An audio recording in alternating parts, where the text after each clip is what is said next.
এই ডিজিটাল যুগে প্রযুক্তির আশীর্বাদে আমরা স্বাচ্ছন্দ্যের দিন কাটাচ্ছি, কিন্তু এই প্রযুক্তি যখন অপরাধের হাতিয়ার হয়ে ওঠে তখন আমরা বুঝতে পারি এই ডিজিটাল দুনিয়া কতটা বিপজ্জনক। আজকে আমি এমনই একটি চাঞ্চল্যকর বিষয় নিয়ে আপনাদের সঙ্গে আলোচনা করব, যেটার নাম হলো ডিজিটাল অ্যারেস্ট। এটা আসলে কি, কেন হয় এবং কিভাবে আপনি এর থেকে বাঁচতে পারেন, এবং যদি আপনার সঙ্গে ঘটে যায় তাহলে আপনি কি করবেন। কিছুদিন আগে এক ব্যক্তি ডিজিটাল অ্যারেস্টের মাধ্যমে 1 কোটি টাকা খুইয়ে থানায় কমপ্লেন করতে আসে। তার কমপ্লেনের ভিত্তিতে আজকে আমরা এই ভিডিওটা আলোচনা করব।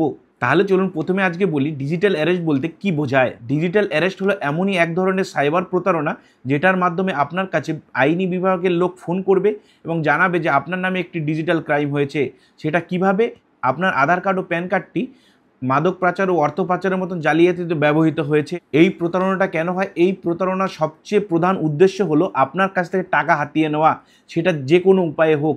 আপনার কাছ থেকে ওটিপি শেয়ার করে অথবা আপনাকে ভয় দেখিয়ে আপনার অ্যাকাউন্ট থেকে টাকাটা ওদের অ্যাকাউন্টে ট্রান্সফার করিয়ে, সেটা আরটিজিএস এর মাধ্যমেও হতে পারে। তাহলে চলুন জেনে নেই ডিজিটাল অ্যারেস্টের মেন বিষয়, সাইবার প্রতারণা কিভাবে ঘটে।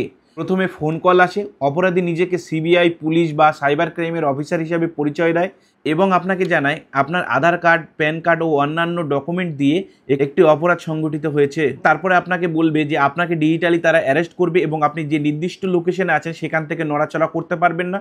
তারা আপনাকে টাকা পাঠাতে বলবে, না হলে আপনার নামে মামলা রেজিস্টার হবে, অথবা আপনাকে বলবে যে আপনি নির্দোষ আছেন, আপনার টাকাটা খতিয়ে দেখার জন্য আপনার টাকাটা ওদের অ্যাকাউন্টে পাঠাতে হবে। অনেক সময় আপনি ভয় পেয়ে সেই টাকাটা পাঠিয়ে দেবেন, অথবা এই ধরনের জেরার হাত থেকে বাঁচার জন্য এবং আপনি পুলিশ হিসাবে তাদের বিশ্বাস করে টাকাটা আপনি পাঠিয়ে দেবেন। এবার আপনার মনে হয়তো প্রশ্ন আসতে পারে, পুলিশ কি এভাবে ডিজিটালি কাউকে অ্যারেস্ট করতে পারে?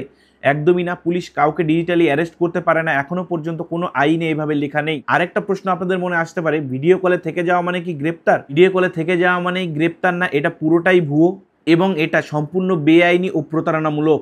যদি এরকম ধরনের ফোন আসে তাহলে আপনি কি করবেন? শান্ত থাকুন, ফোনটা কেটে দিন, ওটিপি শেয়ার করবেন না, 1930 কল করে রিপোর্ট করুন অথবা স্থানীয় থানাতে গিয়ে অভিযোগ দায়ের করুন। আপনার সঙ্গে যদি এই ধরনের ঘটনা ঘটে যায় সঙ্গে সঙ্গে 1930 কল করুন এবং আপনার এই গ্রিভেন্সটা রেজিস্টার করুন। এই ভিডিওটা সম্পূর্ণ দেখার পর কনক্লুশন আপনার কি মনে হচ্ছে? ডিজিটাল দুনিয়া আমাদের জন্য অনেক আলো এনে দিয়েছে, কিন্তু অন্ধকার দিকটাও তেমনই এনে দিয়েছে। তারই একটি জ্বলন্ত উদাহরণ হলো এই ডিজিটাল অ্যারেস্ট। একটা জিনিস মনে রাখবেন, সচেতনতাই হলো আপনার সবচেয়ে বড় অস্ত্র। আপনি সচেতন থাকবেন তাহলে আপনি বাঁচবেন। ভিডিওটা প্রচুর পরিমাণে শেয়ার করুন আপনার পরিচিত ও পরিবারের লোকের সঙ্গে, কারণ আপনার সচেতনতাই পারবেন হাজার হাজার মানুষকে এই ডিজিটাল অ্যারেস্টের ফাঁদ থেকে রক্ষা করতে।